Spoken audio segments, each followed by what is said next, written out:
Mga Karos, good morning po. Ito, kamusta po tayong lahat? Araw nga po pala ng linggo ngayon, May 26. Ayan, dapat may pasok tayo. Ilan sa mga tropa, kagaya nila Kuya Dindo, Bilog Adonis. Ipagpapatuloy sana namin yung clinic na ginagawa namin dito sa Carissa. Kape muna tayo. Ayan, according sa balita, signal number 1 tayo ngayon. Bali, nagpresenta pa nga sana papasok si Kuya Dindo doon sa clinic kasi kailangan ituloy yung electrical doon. Kasi pag mag-overtime kami, medyo madilim na. Kaya kailangan ma-set up muna namin yung sa electrical. Pero hindi ko siya pinayagan kasi mahirap na. Tapos naka-bike lang siya. Although may kapote naman daw siya, kaso hindi ko na pinayagan. Ipagpahinga na lang po natin tong araw na to, ngayong araw ng linggo. At ito yung mga oras para makasama natin yung mga pamilya natin, di ba? Ayan, marami tayong nababasang comment dito sa ating comment section sa mga previous vlog natin. Actually mga Karos, hindi naman po natin yan ipinagsasawalang bahala. Hindi naman natin ini-ignore yung mga comment nyo. Binabasa po natin yan.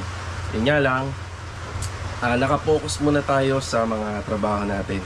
Lalo na wala si Master Jojo ngayon sa trabaho natin. Wala muna akong oras para sagutin yan. Pero ngayong araw ng linggo, sa mga nakapanood po ng aming vlog, sa mga sumunod na araw, ito po yung time, lalo na walang pasok, para sagutin po natin yan. Ayan mga Karos, samahan niyo po muli kami ngayong araw po ng linggo na to. Yan, almusal muna tayo, magkakape. Magluluto ng konting pananghalian dito sa bahay. And enjoy watching po. Tara!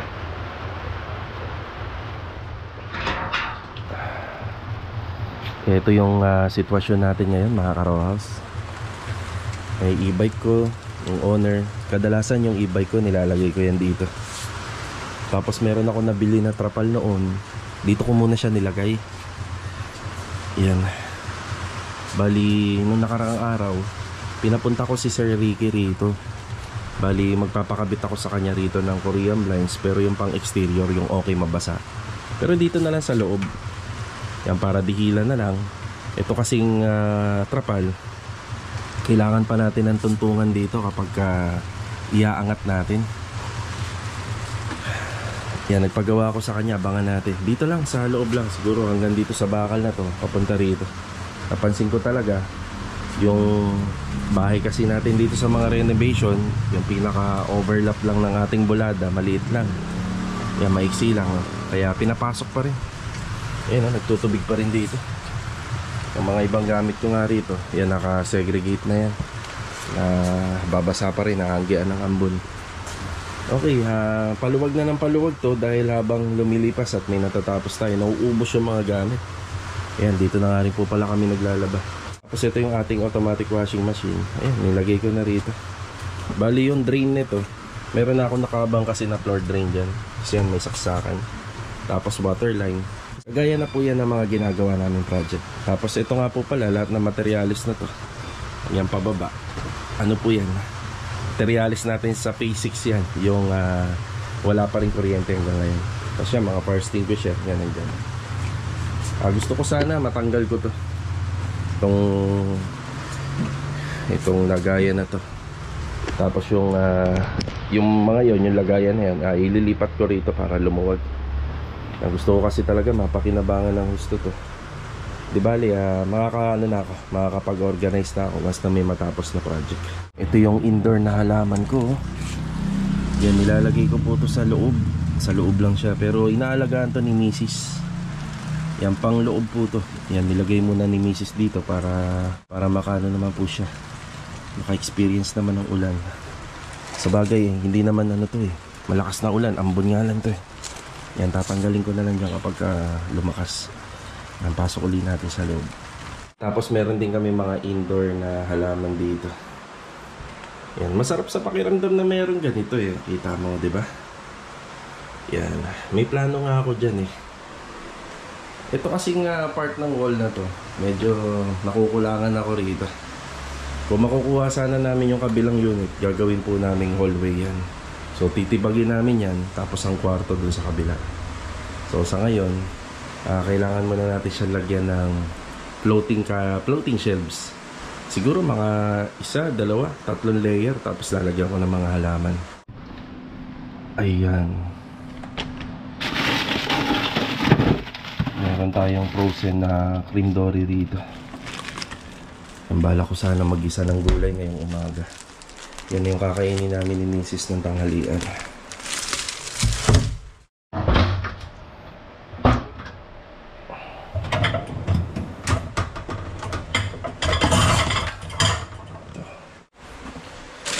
Ibabad muna natin dahil frozen. Yan, ayaw kong patagalin to sa ref eh. Siguro mga kahit 2 weeks lang, tapos lutuin na natin. Yun na yung pinakamatagal. Yan, bali cold storage. Yan, cold storage siya. Babad muna natin. Ayun mga karaos, bali binabad ko muna yung cream dory. Gusto ko sanang pumunta ng palengke. Kaso nga lang, nakakatamad. Isang bagay kasi nito, kahit nakapayong ka, mababasa ka. So, tingnan natin kung hihinto tong ambon. Pag huminto or humina, yan, alis tayo. Gusto ko sanang igisa yung cream dory sana sa onion leeks, bell pepper, bawang sibuyas, salt and pepper. Yun, pwede na, masarap na yun. Tapos konting oyster sauce and soy sauce. Ayan mga karos, bali habang hinihintay ko, pinapalambot ko. Gusto ko sanang ipaliwanag sa inyo kung bakit yung tropa, binabati natin ng good morning araw-araw. Okay, bilang leader nila, kailangan kasi makita ko rin yung presence nila. Kung okay ba sila at saka nasa kondisyon sila. Kasi hindi naman lahat po ng manggagawa ay hindi naman po lahat dyan marunong mag-adjust sa kanilang mga feelings, no? Sa kanilang mga damdamin. Meron nga kasing mga manggagawa, minsan, yung problema sa bahay, nadadala sa trabaho. So, kapag ka binabati mo sila every morning, dun pa lang, makikita nyo na kung okay sila. No? Kung meron silang mabigat na dinadala. Para tayo, makakapag-adjust din tayo sa kanila. Ako kasi yung tipo ng boss or leader dito sa trabaho namin. Hindi po ako bossy. Hindi po ako matalak na tao. Ibig sabihin pag nagbibigay ako ng instruction, mahinahon. Ayoko yung pagalit. So, yun na talaga ako simula nung naging supervisor ako. Yan. Ganun na po talaga ako simula nung naging leader ako. At minsan humawak na rin ako ng isang malaking trabaho. So, ganun po talaga ang attitude ko. Ganun yung pamamalakad ko. Gusto ko lang i-share itong bagay na sinasabi ko para maunawaan nyo kung paano ako magtatakbo din ng tao. Tapos dito sa pagbablog natin, nauunawaan ko naman kayo na ilan sa mga viewers natin ay na-attach na dun sa mga tao. So, lagi na kasi nila nakikita yon. Gusto ko lang po talagang ipaintindi sa inyo kung bakit nakakasama talaga sila sa video. Natural po yun. Kasi alam nga naman na habang gumagawa sila, paalisin po natin sila. Tapos dun tayo mag-shoot ng video. Talagang makakasama at makakasama po sila talaga. So, dati marami akong nababasa sa inyo ay hindi po natin sila pinipwersa na mag-perform dun sa ating vlog. Ang ginagawa lang po talaga natin, may konting tanong lang, may konting kulitan lang. Talagang mahagip at mahagip po talaga sila ng camera. Actually, kahit naman po sa daan, pag namamalengke tayo, di ba, ang daming tao sa hardware, mahagip at mahagip talaga. Kasi reality vlog po ito. Talagang mahagip at mahagip sila ng camera. Pero wala po tayong binibigay na script sa kanila para mag-perform kasi ang mga tao natin ay nandito sa atin gumagawa para magtrabaho. Bali kung ano po yung talent and skills nila sa in-applyan nila rito sa construction, ayun po talaga yung binibigay natin assignment sa kanila. So, ano na lang po, sideline na lang na mabibidyohan po talaga sila. Pero dito, hindi po natin sila pinoforce para mag-perform. Tapos yung summer outing din namin, natural lang na mabibidyohan sila doon. Tapos yung mga nagbibigay ng blessing, natural lang din na mabibidyohan sila doon. Kasi para maipakita ako dun sa nagbigay ng mga kliyente namin or ng mga viewers namin na talagang yung binigay nila eksakto, walang bawas, walang kulang, ay matatanggap talaga nila. So talagang masasama talaga sila sa video. Actually, hindi ko kailangan magpaliwanag sa bagay na yun eh. Kasi may mga viewers talaga or meron talagang nakakakilala sa amin na nanonood ng video namin. Kung ayaw talaga nila sa'yo or ayaw nila sa amin, hindi namin talaga sila mapiplease para kahit anong klaseng paliwanag ang gawin namin, ay maiintindihan nila. Ganun ang tao eh. Pag ayaw talaga nila sa'yo, ibabash at ibabash ka talaga nila. Bali naiintindihan din naman natin yung mga viewers natin kapag may nawawala at lagi nilang hinahanap. Alam ko naman talaga na lagi kayo nakasubaybay dito sa aming channel. Pero kung tutusin talaga, hindi naman ganun kalaki yung views natin araw-araw para pagpiestahan po itong channel na to at makapagbigay ng content regarding sa mga issue.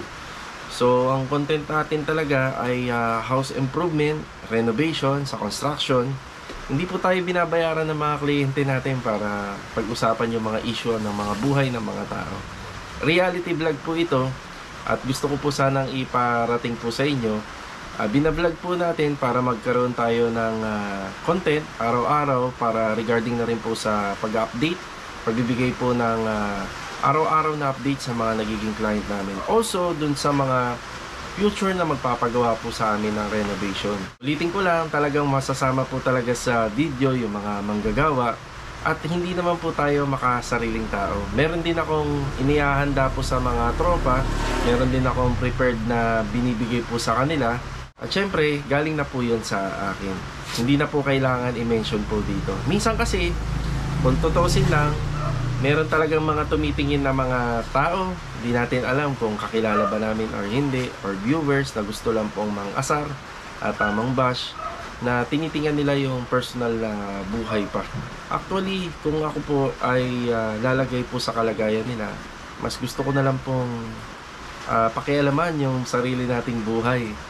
Minsan kasi, ano yan insulto sa sarili na nakikita mo na minsan, yung ibang tao, makikita nyong umaangat, dapat gamitin nyo na lang inspirasyon yun. Dapat na lang tanggalin natin yung inggit sa ating mga sarili para kahit pa paano mag-focus tayo sa sariling buhay natin. Matuwa po tayo sa mga na-achieve po ng ibang tao. Hindi po yung lagi natin silang tinitira, lagi po natin silang binabash. Ito po kasing paggawa ng video, talagang nauungkat na dito pati yung pribadong buhay mo eh. Ito kasing paggawa din ng video, may kalayaan din po sila na makita yung mga nangyayari sa buhay mo. At ito po kasing video, malaya po sila nakakapag-comment na mga gusto nila, whether na good or bad. Kaya nga ako, nagpapasalamat po ako sa mga viewers, lalo-lalo na sa mga nakakilala sa amin, na wala silang ibang hangad kung hindi makapagbigay po ng mga magagandang komento. Bali para sa akin, ang video na to ay makapaghatid po ng mga idea regarding sa improvement at makapagpasaya po sa mga nanonood. Hindi ko po ginawa ang vlog na to at ang channel na to para pagpiestahan na lang po regarding sa mga issue. Kapag may nawawala pong tao, lagi nyo pong tatandaan, maraming bagay po. Kasi alam naman natin, at sa mga viewers natin, lalo-lalo sa mga professional na mga nanonood, ang trabaho ay wala pong permanente. Kahit naman po ang buhay ng tao walang permanente. Maraming bagay kung bakit umaalis po ang isang empleyado at ang isang mga manggagawa. Una, nakahanap sila ng mas magandang opportunity. So, isa-sample ko po dyan yung dating welder namin. Hindi ko napapangalanan. Dati po ay may balak siyang mag-abroad, magpunta ng Japan. Pero ngayon ay kagaya ko na, nagbablog po siya at nangungontrata na. So walang permanente po sa samahan or sa trabaho. Meron naman dahil nakagawa ng mali. Karamihan naman po talaga sa mga kumpanya. Ulitin ko lang, hindi po kami malaking kumpanya. Nire-renovate lang po namin, maliliit lang po. Kaya may tendency na magtanggal tayo ng tao. So kung hindi ka na kailangan magbawas. Siyempre hindi naman natin pwedeng ipilit na nandyan lagi yung tao. Kung hindi nakakagawa nga ng pagkakamali, nakakagawa ng di maganda, kaya nawawala po sila. So maraming bagay kung bakit nawawala yung mga tao. So syempre may mga rules tayo tungkol doon. So kapag hindi na nila nasusunod yon, nagbibigay naman po tayo ng chance. Syempre nagbibigay po tayo ng chance. So kinakausap din po natin sila. Pero pagka grabe yung ginawa, so syempre termination na po yun. Again, ulitin ko lang, itong trabaho namin ay trabaho. hindi po tayo magbabarkada lang dito or nasa basketball court na magkabalyahan tayo, magkapikunan, ay mamaya pag uwi bati na. Iba pa rin po ang trabaho. Kailangan natin maging professional dito at walang personalan. Siyempre may involved na trabaho, may involved na pasahod, may involved na pera. Kaya kailangan mapatakbo po natin yun para sa mga susunod po na future na magpapagawa. Ang samahan, nandyan po yan. Kaya nga kahit papano, nagkakandak po tayo ng team building. Kahit papano ay kinakausap natin sila. Nagpi-people talk tayo, nagbi-meeting tayo. May konting bonding moment tayo, may relaxing. Para kahit papano naman maging matatag ang samahan ng tao. Ang iniiwasan ko po rito sa grupo namin, ayaw ko po na may issue. Ayaw ko na may inggitan. Yung mga bago po na hinire namin, ini-interview ko po yan. So, bago ko po papasukin yan yung mga bago, hindi ko na babanggitin yung mga pangalan kung sino yung mga bago. Sa mga nanonood palagi, alam niya na yan. Marami akong sinabi sa kanila na ayaw ko. Marami rin ako sinabi sa kanila na kung ano yung mga dapat para maiwasan. Napakalaking factor po sa trabaho na wala kang attitude problem. Pero lahat naman tayo ay tao lang. May pagkakataon po talaga, meron tayong dinadala, may dinadamdam. Pero nandito tayo bilang leader ng ating sinimulan na grupo for house renovation. Nandito tayo para nakaalalay sa kanila. Yan po yung ginagampanan natin na trabaho.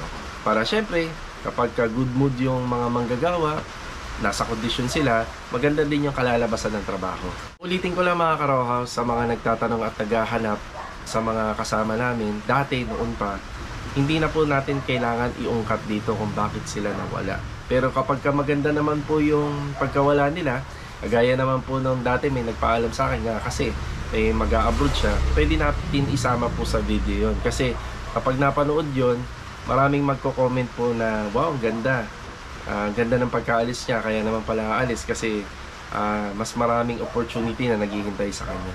Pero mga ka-row house, yung mga nagtatanong at gusto lang malaman ang dahilan, ay hindi na po natin sasabihin. Unang-una, yung mga nakatrabaho natin noon, meron po silang pamilya. May anak po sila, may lola at lola, may tito, may mga kamag-anak. Ayaw natin na mababasa sa comment section yung mga pangit. Kung sa tutuusin na mga ka-row house, dati sinasama ko sa video kung bakit sila nawala. Aaminin ko, sobrang malaking pagkakamali yung ginawa ko. Na bakit blinag ko sila, bakit shinot ko pa, bakit sinabi ko pa. Kasi natrap ako sa mga comment section eh. Kakahanap para makagawa ng content video, aaminin mo kung bakit nawala. Pero isang malaking pagkakamali po yun. Kasi una kasi yung pribadong buhay nila ay mababash. Siyempre mababasa yun ng mga kamag-anak nila, ng mga anak nila. So mababash po sila dito sa social media, sa video. Lalo-lalo na kung sila ay nanonood, updated din sila. Kaya ang mga ginawa ko po sa video ng mga nawalang mga kasama namin dito na na-vlog ko, dinilit ko po siya lahat. So yun, dinilit ko kasi nakagawa man sila ng di maganda, talagang part ng pagtatrabaho yun. Hindi mo maiiwasan na hindi sila makagawa ng maganda. Lalo-lalo na ako ay nag-iisa lang, hindi ko naman magagawa na sila ay bantayan lahat. Kaya nga, payo ko sa mga manggagawa namin, pagtrabaho araw-araw, iiwan po ang problema sa bahay. So, araw-araw, ganun po. Kaya ikaw, kung isa ka sa nagko-comment dito para malaman mo kung ano ba talaga ang dahilan ng kanilang pagkawala, pero kung issue lang yan, sa tingin mo ba, nararapat ko bang sabihin talaga ang totoo? Siyempre, kung ako sa'yo, ay hindi na. Kasi kung ikaw ang lalagay sa kalagayan po nila, uungkatin mo pa ba rito? Siyempre, kailangan, bigyan po natin sila ng opportunity na magbago. Paano kung doon sa in-applyan nila na trabaho ay viewers pala natin? Bali, may malaking factor pa na hindi sila matanggap sa trabaho. So, lahat tayo nagkakamali. Pero, may karapatan tayo magbagong buhay. So, dito sa trabaho namin, sa samahan namin, natural lang yun. Na matatanggal sila or maaalis sila. Kaya uulitin ko lang, ito nga po palang mga project namin dito, maliliit lang. Kung may mga viewers na laging hinahanap po yung mga tao, kami po ay may karapatan na magbawas ng tao. Kasi lahat ng project na ginagawa namin dito, kahit naman sa anong klaseng trabaho, basta humihina yung isang negosyo, kailangan magbawas ng tao. At syempre, ang mga taong matatagal, sila po yung natitira. Sila po yung name-maintain natin. Kaya sana sa mga viewers natin, maintindihan nyo tong aking simpleng paliwanag. Hindi ko man may paliwanag ang lahat, at least kahit papaano, nakapagbigay ako ng idea sa inyo kung bakit palagi may nawawala na tao. Siyempre, hindi naman po to malaking kumpanya na lagi tayong may tanggap. Actually, dito sa area namin, napakarami pong nangungontratang sikat din po dito. So, hindi po lahat ng bahay dito, nagpapagawa ng bahay ay matatanggap natin. At kung sinasabi nyo, lalo tayo magdagdag ng maraming tao, mas lalo lang tayo nagdadagdag ng maraming sakit sa ulo. Hindi na po natin mababantayan yun dahil nag-iisa lang tayo.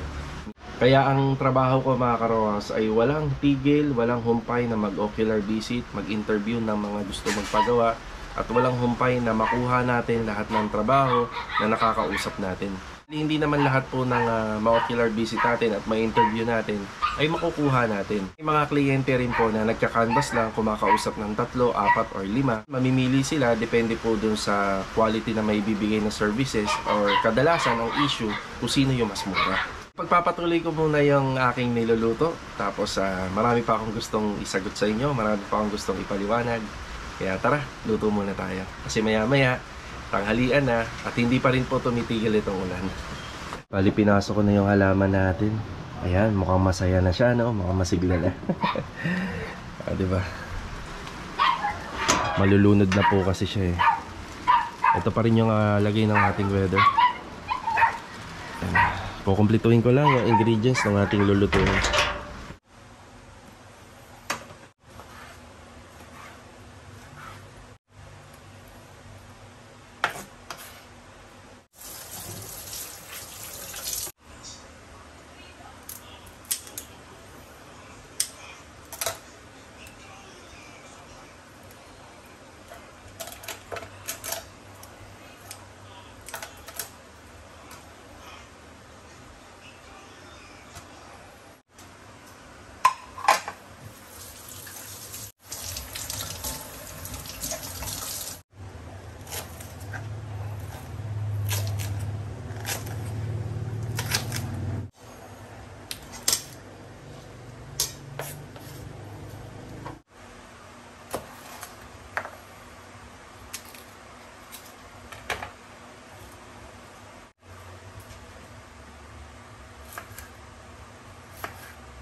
Okay, lulutuin na po natin to. Kaya nag-init lang tayo ng kawali.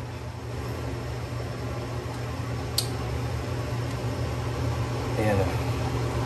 So after ko pong lutuin to, tutuloy ko po yung paliwanag ko sa inyo. Ayan, medyo umusok. Sobrang init na pala nung kawali natin. Lagyan ko na yan ng mantika, tapos lagyan natin ng margarine. Bali, itong lulutuin ko, gisa lang naman to, gisa. Ayan. Lagyan natin yung bawang.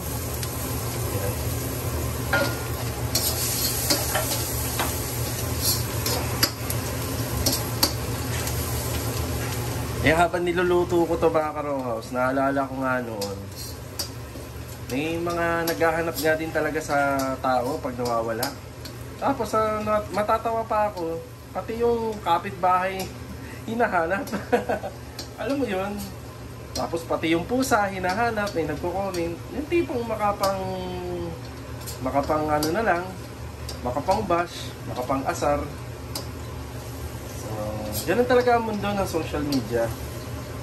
Karapatan naman nila po yung gawin. Kung hinahanap po natin yung tao sa mabuting paraan, bali sasagutin naman po natin yan kung nasaan sila. Ngayon, lulutuin ko lang to. Yan, bawang sibuyas at saka yan, bawang sibuyas. Yan, ginigisa po natin siya sa star margarine, pero naglagay muna ako ng mantika. Yung gamit ko nga po palang lutuan is wok. Wok po siya, wok. Yan. Yan, lagyan na natin yung hipon. Madaling maluto yung mga yan. Saka yung itong ating cream dory. Yan, lagyan na rin natin.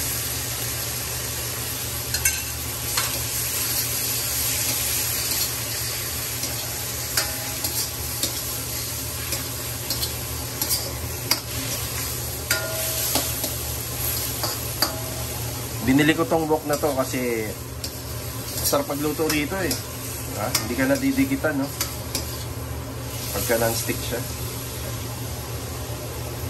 Ito yung mga ingredients. Siyempre, asin. Ayan, asin. Mawawala yung paminta. Ayan. Paminta.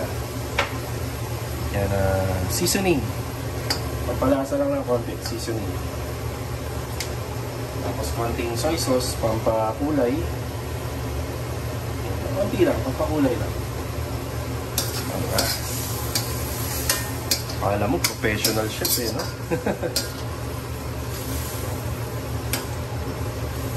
Alam nyo mga Karohaus, sa mga nagtatanong kung nasaan yung ibang mga nawala sa amin, minsan nakakasalubong ko sila, okay naman po sila, hindi po sila na-disgrasya. Ayan, hindi po sila nagkasakit kung bakit, anong dahilan, kung bakit nawala sila. Feeling ko, yung ilan sa mga nagko-comment, yun lang naman yung gustong marinig. Bakit nawala sila?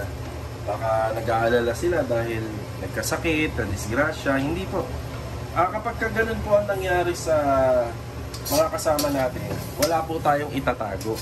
Naalala nyo ba yung isang kasama namin, noong nakaraang araw, nagkaroon siya ng rashes sa katawan. Yun, ipinakita natin kung bakit wala po siya, kung bakit po siya ma-upset. Magdagan natin ng konting paminta. Mahilig ako sa paminta eh. Gusto ko mapaminta yung luto. Sobrang bilis lang pong maluto nito. Tapos maglalagay na po tayo rito ng oyster sauce. Ayan yung oyster sauce natin. Yan, sapat na po yan. Tapos na yan. Actually, nakukulangan pa ako sa paminta. Baka dagdagan pa natin. So, depende naman po. Depende po sa kakain. So, ayun nga. Hindi po sila na-disgrasya. Hindi po sila nagkasakit kung bakit nawala po sila. So, ibig sabihin, maraming dahilan po kung bakit nawawala po yung manggagawa sa trabaho. Alam nyo naman po yan, kahit hindi po dito sa amin. Pagkakataon na mawawala po talaga sila, depende naman po yun. Ngayon, kapag kami nawawala, eh hindi po tayo titigil na humanap po ng kapalit nila kasi negosyo po natin to. Hindi naman po natin pababayaan yung negosyo natin. Ayan, lagyan na natin yung green onion leeks at saka itong bell pepper. Ayan, ganyan lang po yan. Saute lang. Sobrang bilis po, no? Simula nung sinalang ko, paluto na po yan.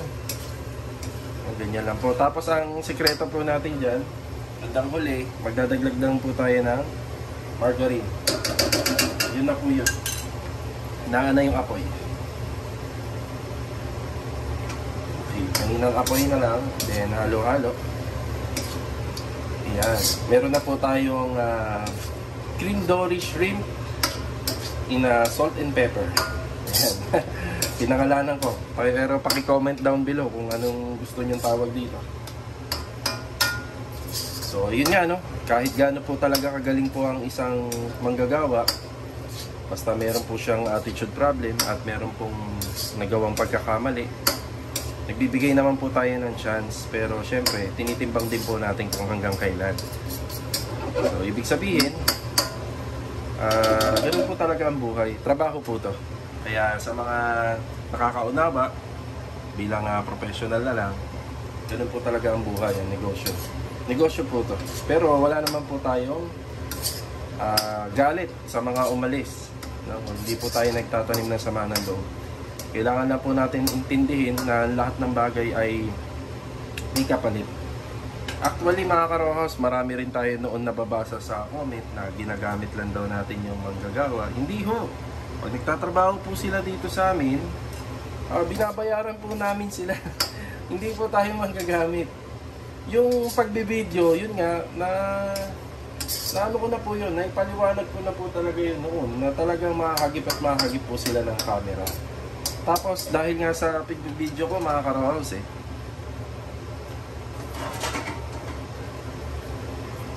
dahil nga sa pagbibideo ko mga ka-Rouse, ang dami nilang natanggap na blessing. Diba? Dahil sa naging parte po sila ng aking construction team and house renovation dito, marami po sila natanggap po na blessing. At lahat naman po yun ay nakarating po sa kanila ng walang kulang. Diba? Lahat po. Lahat nakarating sa kanila.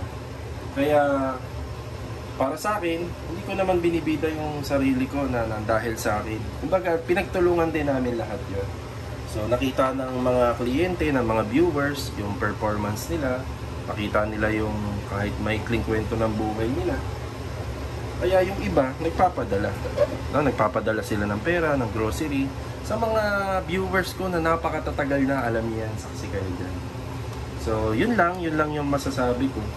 Habang niluluto natin tong aming ulam, pangako ko to kay Mrs. Kaya nilutuan ko siya ng ganito. Tagal na rin po kasi ako hindi nakakapagluto rito sa bahay. Sobrang busy. Actually nga, sana hindi rin ako makakapagluto ngayon kasi araw ng linggo, may gawa sa anak kami. So ito, yan na, luto na. So sinaing na lang ang kulang, makakain na tayo ng tanghalian. Ayun mga karos, kakatapos lang po natin na magluto ng ating pananghalian. Bali, tatapusin ko na lang po itong ating last part ng ating vlog. Siya nga pala mga karos, maraming salamat po sa inyong pangunawa. At saka sa mga nagko-comment po at hinahanap po yung mga tao na nawawala po. Isa nga lang po yung aking sagot yan, nabanggit ko na kanina nung nagluluto tayo. Okay naman po sila.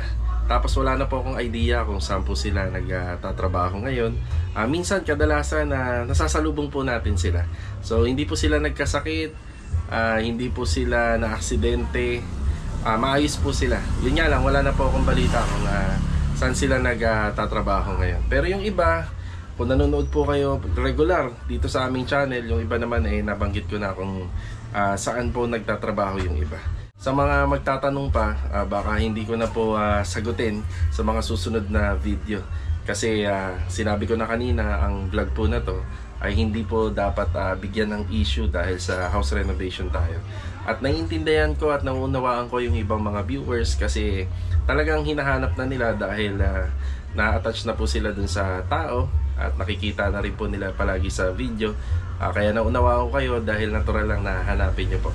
So yun nga po, bali sa mga nagko-comment naman kung ano ba talaga ang bakit po natanggal or bakit po nawala, hindi ko na po talaga dapat sabihin po dito kung ano yung totoo. So respeto na lang po natin yun sa mga manggagawa para makapag-umpisa po sila uli sa kanilang mga trabaho. At sa mga magko-comment pa kung bakit wala si ganito, wala si ganyan, minsan naman pinapaliwanag po natin. Pero kapag hindi po maganda yung pagkawala or bakit po natanggal, hindi na po natin sasagutin pa. So ayun, sana maraming salamat po sa inyong pangunawa. Yan, God bless. So manananghalian na po tayo. Bali hanggang dito na lang po muna yung vlog natin ngayong araw po ng linggo.